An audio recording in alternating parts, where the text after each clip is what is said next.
नमस्ते मित्रों, मैं हूँ वैद्य जनिशा। आप सबका हमारे YouTube चैनल पर स्वागत है। आज हम बात करेंगे कि आपके शरीर में अगर पित्त दोष बढ़ा है या फिर आपकी पित्त प्रकृति है तो इस बढ़े हुए पित्त का शमन कैसे किया जाए। सबसे पहले हम देखते हैं कि पित्त बढ़ने से शरीर में कौन कौन से लक्षण देखने को मिलते हैं।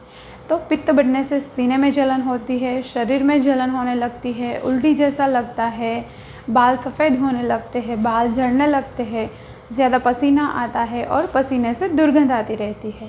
इसके अलावा कोई लेडी है तो उसे मासिक धर्म में ज़्यादा रक्तस्राव होता है या किसी व्यक्ति को नाक से खून निकलता है, तो ये सब बढ़े हुए पित्त के लक्षण है। इसके अलावा व्यक्ति को ज़्यादा गुस्सा आता है या तो फिर वो इरिटेट हो जाता है, तो ये है इनके मानसिक लक्षण। आगे हम देखते हैं कि इस बढ़े हुए पित्त का निवारण कैसे किया जाए, इसकी चिकित्सा कैसे की जाए। तो आयुर्वेद में बताया गया है कि सबसे पहले निदान परिवर्जन करना है, यानी कि जिस कारण से ये बीमारी हुई है उस कारण को ही दूर करना है। तो पित्त किस चीज़ों से बढ़ता है, तो इसमें सबसे पहले है कि मिर्च मसाले वाला भोजन है, तला हुआ भोजन है, फास्ट फूड है, जंक फूड है, बेकरी प्रोडक्ट्स है, चाय कॉफ़ी है या फिर खट्टे अचार है, तो हमें इन सब चीज़ों को अवॉइड करना है। इसके अलावा और भी कारण हैं जो पित्त को बढ़ाते हैं, जैसे आपको भूख नहीं है फिर भी आप खाना खा लेते हो, या फिर आपको भूख लगी है और आपने खाना नहीं खाया, तो क्या होगा, शरीर में पित्त बढ़ेगा। इसके अलावा आपको भूख नहीं है फिर भी आपने समय देख के खाना खा लिया कि अभी दोपहर का टाइम हो गया है तो हम लंच ले लेते हैं, तो इस वजह से भी आपका पित्त बढ़ सकता है। इसके अलावा है कि रात को आप देर से खाना खाते हो, तो ये आदत आपको बदलनी पड़ेगी। रात का जो भोजन है वो 7 से लेकर 7:30 बजे तक हो जाना चाहिए, ताकि आपने जो लिया हुआ भोजन है वो अच्छे से पच जाए और शरीर में हल्कापन महसूस हो और नींद भी अच्छे से आ जाए। आयुर्वेद में अग्नि के बारे में बताया गया है कि शांतेग्नो म्रियते, यानी जिस व्यक्ति का जो अग्नि है वो शांत हो जाता है तो उसकी मृत्यु हो सकती है। आयुर्वेद में अग्नि को बहुत महत्व दिया गया है, तो अगर हम हमारे खान पान में ध्यान रखेंगे तो हमारा अग्नि जो है वो अच्छा रहेगा, और अग्नि अच्छा रहेगा तो हम बहुत सारी बीमारियों से बच सकेंगे। इसके अलावा जो ऋतुएँ होती है इसकी भी दोषों के घटने और बढ़ने पे असर रहती है। जैसे वर्षा ऋतु में क्या होता है, पित्त का संचय होने लगता है, यानी पित्त शरीर में इकट्ठा होता है, और शरद ऋतु आते ही उसका प्रकोप होता है, पित्त बढ़ने लगता है। तो शरद ऋतु में हमें क्या करना है कि पित्तवर्धक जो भी आहार विहार है, जो भी आहार विहार पित्त को बढ़ाते हैं, जैसे मिर्च मसाले वाला भोजन है, तला हुआ है, फ्राइड फूड है, जंक फूड है, तो ये सब चीज़ें हमें अवॉइड करनी है ताकि हम पित्त के रोगों से बच सकें।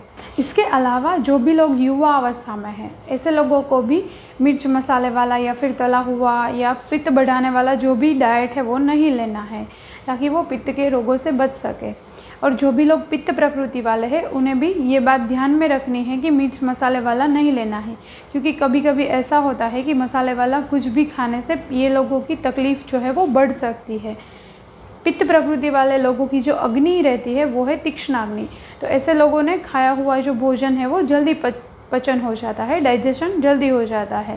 तो इन लोगों को क्या होता है, बार बार भूख लगती है, और अगर इन लोगों को भूख लगी और भोजन नहीं मिला तो क्या होगा, पित्त बढ़ जाएगा। इसके अलावा अगर आप स्ट्रेस में हैं या फिर आपकी नींद पूरी नहीं हुई है तो भी आपके शरीर में पित्त बढ़ सकता है। शरीर में बढ़े हुए इस पित्त को अगर बार बार दबाया जाता है तो इसकी असर रहती है त्वचा पे, स्किन पे।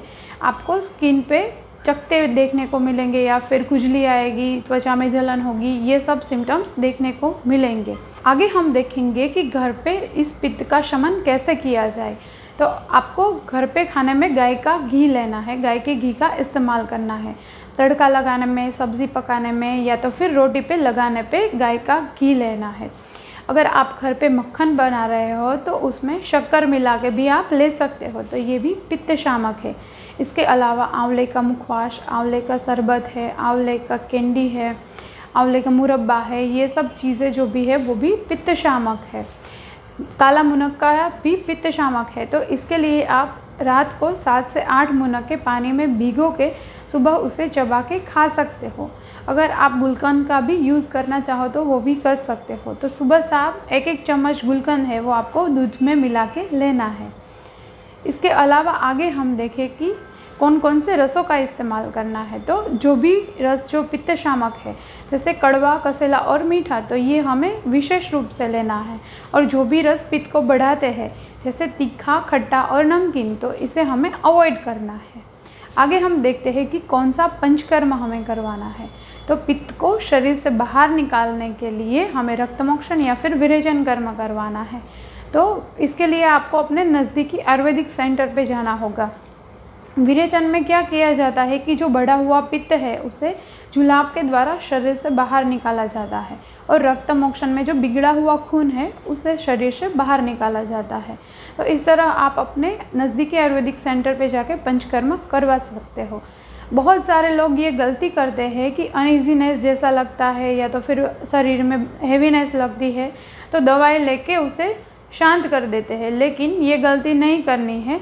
उल्टी अगर आती है तो आने देनी है, ताकि जो अनडाइजेस्टेड फूड है वो शरीर से बाहर आ जाए और आपको हल्कापन महसूस हो।